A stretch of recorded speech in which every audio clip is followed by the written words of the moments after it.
Our next guest is a weight loss coach to the stars, and he's been working with me for years. He's about to fire me at any given moment because I've been so bad. Ladies and gentlemen, he is Charles D'Angelo. Charles D'Angelo, good morning. Good to see you, my friend. Good morning. Good to see you both. You see your autographed copy of your book right there? I do, right behind Kelly there, over her shoulder. Think and Grow Thin. How are things going in the world of weight loss? Fantastic. Lots of people reaching their goals, and most importantly, I was thinking a lot about what we talked about with that gentleman that was here last time that lost over 200 pounds. Right. And so many people ask me, what is it that separates us from everything else that's out there? And I often talk about, and he talked about, the three-legged stool. And we've talked about that, having the right food, the right exercise, and the right mindset. But I began to think about really what separates it all isn't only just that philosophy, but what gets everything moving. I kind of look at it as like gears. So we have experts in nutrition. You hear them on every major network that talk about nutrition's where it's at. That if you don't have a good nutrition program, then you're never going to reach your goal. And yes, kind of as a secondary, exercise is important, and it's kind of tertiary, the mindset is. Then you have the fitness people out there, the trainers that say it's all about exercise. And if you're not exercising, you're not going to reach your goal. And yes, nutrition's kind of secondary, and that whole psychology thing's kind of tertiary. I look at it as they're kind of all vital kind of gears. And if you don't have them all moving consistently together, you never get that movement that you're looking for. So I think what is different about what you do working with me and what all those that have done my program find is that by getting those three gears working simultaneously, you create that movement that you want. It's so true. You can't say, well, I'm going to eat good tonight. But I'm just going to over-exercise and eat poorly. Right. And so many people do that. I mean, have either of you ever found that to be an approach you've taken before coming into contact with me? No, I eat the pie, and then I'll say, I'll exercise big tomorrow, and then I won't exercise big tomorrow. So by putting it off or not getting those things all moving together, you never really create the type of momentum that people really need to achieve their goals. And I'm here to say that there's no question that anyone can do it. There isn't. You've often said, it's not some magic pill. It's not some 3 tablespoons of something that I have people take. It's all about really just being consistent and learning how to disconnect emotion from food. I want to ask you something, and you don't know I'm going to ask you this question, but I keep hearing, and I want to get your thoughts on it. I keep hearing, because I trust you. You're not selling snake oil. You're not selling anything. Matter of fact, I get angry with you. You should sell more things. McGraw's like, you should drop ship that stuff. Almost slipped there. Drop ship that stuff. Yes, I want you to drop ship it.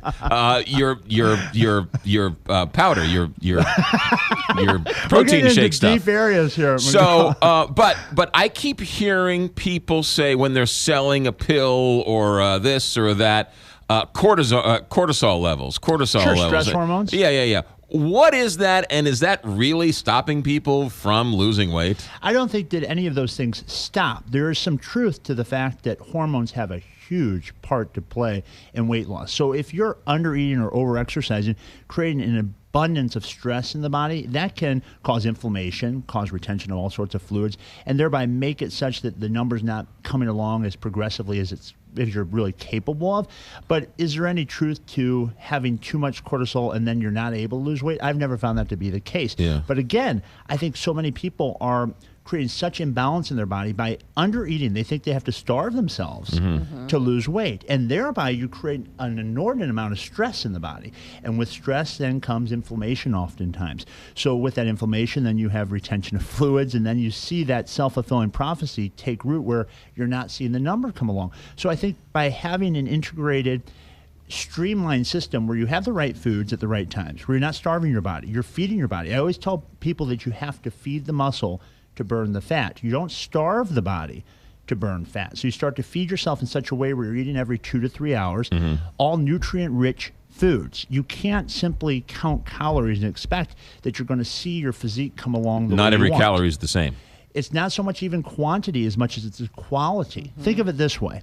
If a person's eating, let's say, 2,500 calories a day of absolutely useless calories, it's pretty much processed foods, things the body has no use for. And you have another person who's eating just 1,500 calories, but every nutrient, every calorie that comes in is nutrient-rich and dense and gives the body something. Which plan would be more healthy, would you say? I'd say the 1,500 one. Absolutely, right? Because every single thing that's coming in is being utilized. So what you want to look at is not even quantity so much, but the quality of food you're eating. And now we have these movements that are really forward-thinking in how much goes into the foods that we're unaware of. You get a jar of peanut butter, right? And you look at the ingredient list, and there's 17 to 18 ingredients in peanut butter. Now, why doesn't it just say peanuts, right? When you have a product that stopped being that a long time ago, you got to stop and ask yourself, what are you putting into your system? Does that make sense? When did peanut butter stop being peanut butter? Okay. I mean, when you have these things that you can't even pronounce and you're ingesting these. And here's what I've found in my practice now of counseling people over the last decade. People are incurring all sorts of metabolic damage because of the foods they're eating that they don't understand are having these impacts. We have young children now, 10, 11 years old, that are coming in with type 2 diabetes. Right. Do you realize that means that at 10 and 11, they're doing damage that's going to have a profound impact by the time they're 18, 19, 20 years old? I have young men that have come in having lost all the weight through the program. They go and they have their physical afterward, and the doctor said to them, it's great that you've lost the 150 pounds working with Charles, but here's the issue. Because in those years of development, you weren't giving your body what you needed. When prior to working with me, they were starving their body of nutrients, eating the fast food, convenient junk. What happens is they don't develop hormonally correctly. So you spoke about cortisol. Well, as young men, we're supposed to have healthy levels of testosterone. Right. Well, when you don't give your body the nutrients, your body doesn't produce those things. You don't develop as men in previous generations did. So now I have kids after losing 100, 150 pounds.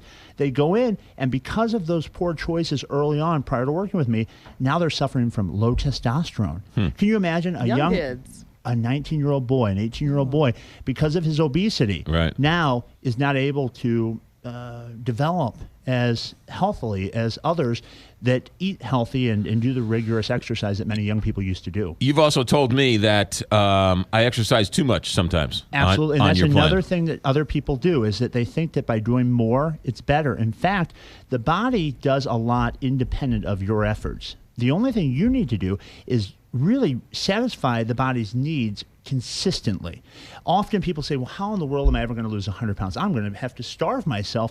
I'll be craving food all the time. The truth is, and both of you can speak to this, when you eat every 2 to 3 hours, do you find that the cravings are as intense as you anticipated? No. I also find that when I eat protein, good protein, I'm not hungry. You satisfy the body's needs. So when you have what's called a high nitric oxide balance present in the system, it negates those cravings. But you, again, have to have a strategic food plan coupled with consistent cardiovascular exercise. You can't look at it as a primary, a secondary, and a tertiary level thing. It has to be all integrated. And that's what this whole system's all about. What I wrote the whole book, Think and Grow Thin, about is how to integrate a system so that you disconnect emotion from food. Because ultimately, it comes down to how you're looking at food, how you're looking at exercise, and how you look at yourself. If you don't value yourself enough to feed yourself consistently, if you come up with an entire story about why it's okay to circumvent the right choices, you'll continue to stay in that defeat world. When I got stressed and I'm worried and I'm thinking this, and I forget it. I'm just going to go get a pizza, and I need a pizza. And when you stop, and let's really seriously deal with that. Think about it just for a second. You're sitting in your car, maybe you do what McGraw does. Think about McGraw. When you do that, how in the world does that help anything? Seriously. Right. No, you're right. I'm guilty as charged. About it, totally what does only that do? Short-term satisfaction. Well, even and is then it you short just beat term? yourself up afterwards. It's like a drug addict, because the minute you finish with a pizza, then you feel terrible. And then you have that compulsion that I have to do more exercise. And you create that imbalance that's at the core root of this whole problem. Yeah. Charles, how do people get a hold of you? You can call my office at 314-495-3228, or you can visit my website, charlesdangelo.com. And another thing is, I've been there. I was 360 pounds as a kid. So I get it. I have that mentality that you might find yourself in where you feel stuck in a place you hate, and I know how to get out of it. Ladies and gentlemen, Charles D'Angelo, weight loss coach to the stars, including me. And if I can lose weight, anybody can lose weight. Charles, have a good day. Thanks for coming in. Thank you very much, guys. All right, ladies and gentlemen.